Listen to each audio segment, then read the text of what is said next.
it doesn't have to be my structure or my method or my way of doing things, but obviously my way is best.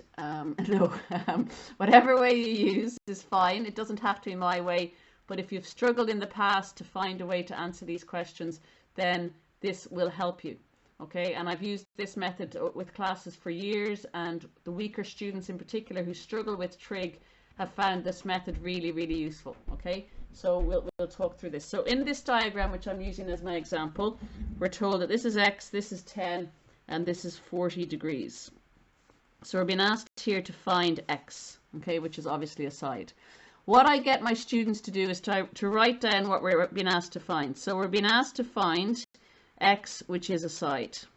Now, what side is it? We have to double check. So we have to label our triangle. So the first thing is what we're needing to find. The second thing is label the triangle. So these are the steps. So labeling our triangle.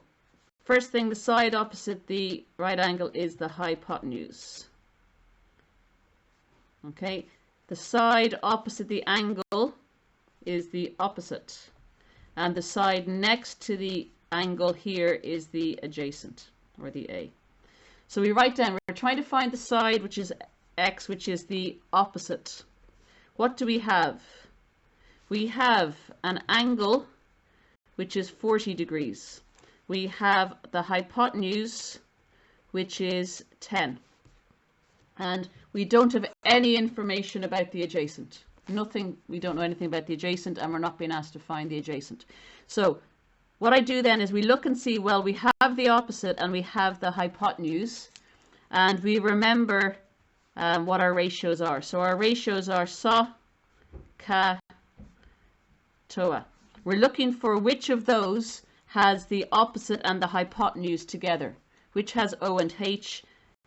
Sine has O and H. So we decide on which ratio. So we decide on which ratio, which in this case is SOH, sine. So the next thing we do is we write down sine is equal to opposite over hypotenuse. Sine is always sine of an angle, so sine of 40 is equal to our opposite, which is x, over hypotenuse, which is 10.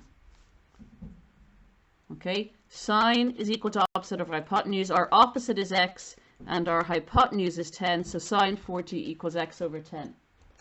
Now we can go about the next part in two different ways. Okay, we can either find out what sine 40 is and work out, put that in as a decimal, or we can just work from here. Okay, now sine 40, would somebody mind telling me what sine 40 is, because I realized one of my kids has robbed my calculator and not brought it back. What's the sine of 40?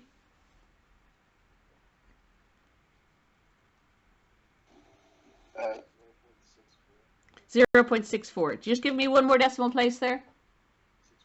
642. Thanks a million. So sine 40 is 0.642. So I can go straight from here to 0.642 is equal to x over 10. Some people like doing that method because the sine 40 bit is now gone and it looks a bit more like something that I'm used to. Then I'm going to multiply both sides by 10. So 10 by 0.642 is 6.42. 10 by 10, they cancel, so I'm just left with x. X is 6.42. So some people like doing that method. Other people like to keep this, and they say they multiply by 10 here. So at present we've got sine 40 is equal to x over 10. They multiply both sides by 10, and they say 10 sine 40 is equal to x. And then they do all that in one go.